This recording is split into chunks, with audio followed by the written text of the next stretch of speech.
Luis Echeverría Álvarez. Su sexenio fue de 1970 a 1976. Fue marcado por la devaluación del peso mexicano y la inflación. Asume el poder en el momento en el que el Partido Revolucionario Institucional ejerce el dominio absoluto del panorama político de México e inicia una política. Lleva a la práctica una activa política exterior, reforzando y ampliando la presencia de México en todos los organismos y foros internacionales. En 1974, a propuesta de México, la Organización de las Naciones Unidas, ONU, aprobó la Carta de los Derechos y Deberes Económicos de los Estados.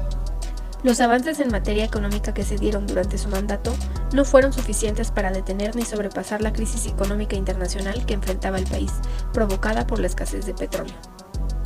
Ante ello, disminuyó la inversión privada, el gasto público aumentó de forma considerable, emitiendo papel moneda sin valor, y la deuda externa aumentó.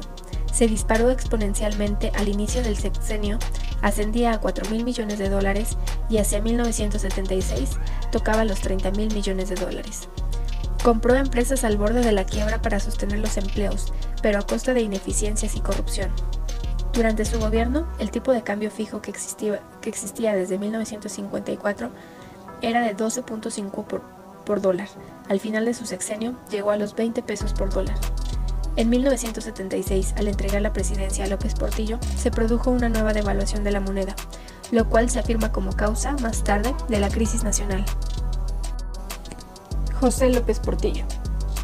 Durante su mandato sucedieron hechos como la concertación, la petrolización de la economía y la aplicación de la reforma política inicial para democratizar al país.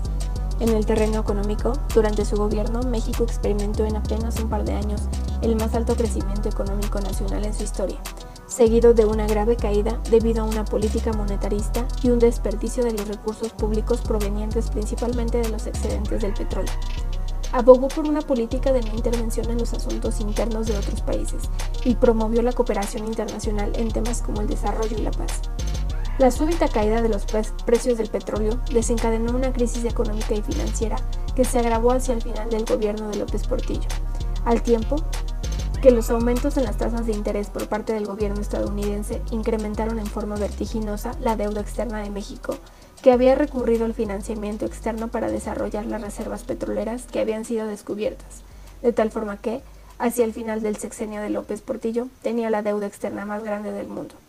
En los últimos meses de su sexenio hubo una fuga de capitales masiva, por lo que 3 meses antes de que concluyera su gobierno, López Portillo decretó la nacionalización de la banca y el control de cambios. Miguel de la Madrid tomó posesión del cargo con mandato hasta 1988 en un momento de emergencia económica.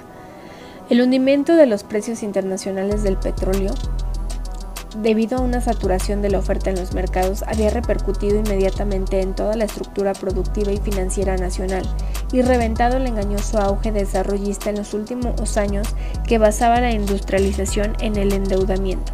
Cuando la transferencia del mando al de la Madrid, el país ya se encontraba en recesión económica. La inflación rozaba el 100% anual. La deuda externa, la mayoría a corto plazo, alcanzaba los $87,000 millones y el sistema financiero estaba al borde de la quiebra por la caída de los ingresos de exportación y la fuga de capitales.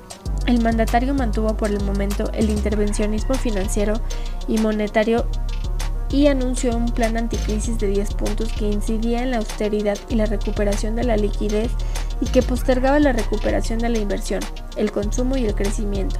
Dicho plan consistió en recortes en el gasto público, inversiones selectivas en las actividades productivas y creadores de empleo, y subidas de los tipos de interés con el objetivo de atraer los capitales financieros, alzas impositivas y tarifarias, y eliminación de subvenciones a productos básicos de la cesta de la compra.